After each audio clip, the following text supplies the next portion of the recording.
எனக்கு கிடைத்த மனைவி இறைவன் கொடுத்த வரம்.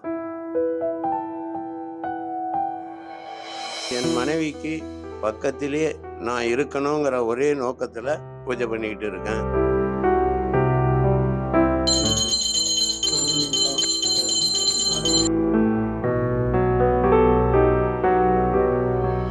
கடலூர் மாவட்டம் பண்ருட்டி வட்டம் மேல்மாம்பட்டு கிராமத்தை சேர்ந்தவர். நான் அரசு போக்குவரத்து கழகத்தில் பணியாற்றி கண்காணிப்பாளராக பணியாற்றி ஓய்வு பெற்றவர். எனக்கு திருமணம் ஆகி 1978 திருமணம். அதிலிருந்து என் மனைவி இறக்கும் வரை எந்தவித மன கசப்பும் இல்லாத நாங்கள் 44 வருஷம் வாழ்க்கையை நல்ல விதமாக வெற்றிகரமாக முடித்தோம்.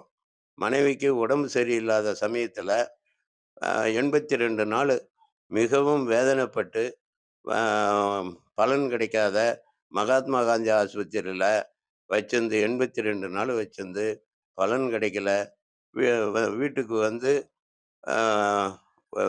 உடல்நிலை ரொம்ப மோசமாக வந்து அவங்களா என் கண் முன்னாடியே என் மனைவியின் ஆவி பிரிஞ்சுது.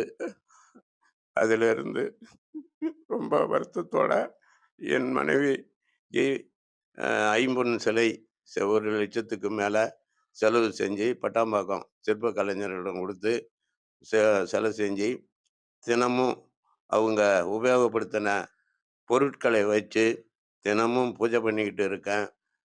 இரவு மாலை 7 மணிக்கெல்லாம் எங்கே வெளியில் போனாலும் வந்து நேரம் ஆனாலும் மன்னிப்பு கேட்டுக்கின்னு பூஜை செய்வேன். அதே வெளியில் எங்கேயுமே போக மாட்டேன், பூஜை செஞ்சுக்கின்னு இருக்கேன். அதோட தனியாக நான் இருக்கணும் அப்படிங்கிறதுக்காக என்னுடைய மனைவியோட நான் இருக்கணும், என் மனைவியும் என் கூட இருக்கணுங்கிற ஒரே நோக்கத்தில் ஐம்பொன் சிலை எனக்கும் செஞ்சு 1 லட்சத்துக்கு மேலே செலவு பண்ணி அதே பட்டாம்பாக்கம் சிற்ப கலைஞரிடம் கொடுத்து செஞ்சு வச்சுக்கின்னு இருக்கேன். ஆனால் என் மனைவிக்கு பக்கத்திலே நான் இருக்கணுங்கிற ஒரே நோக்கத்தில் செஞ்சு மனைவிக்கு தினம் பூஜை பண்ணிக்கிட்டு இருக்கேன். அவங்க உபயோகப்படுத்தின பொருள் பட்டு புடவை, விலை உயர்ந்த பட்டு புடவை எல்லாம் இருக்குது. கடைசி வரையும் எனக்கு கிடைத்த மனைவி இறைவன் கொடுத்த வரம். அந்த மாதிரி நினச்சிக்கிட்டு பூஜை செஞ்சுக்கிட்டு இருக்கேன். எனக்குன்னு பிறந்த மனைவின்னு நான் கடைசி வரையும் நினச்சிக்கிட்டு இருக்கேன்.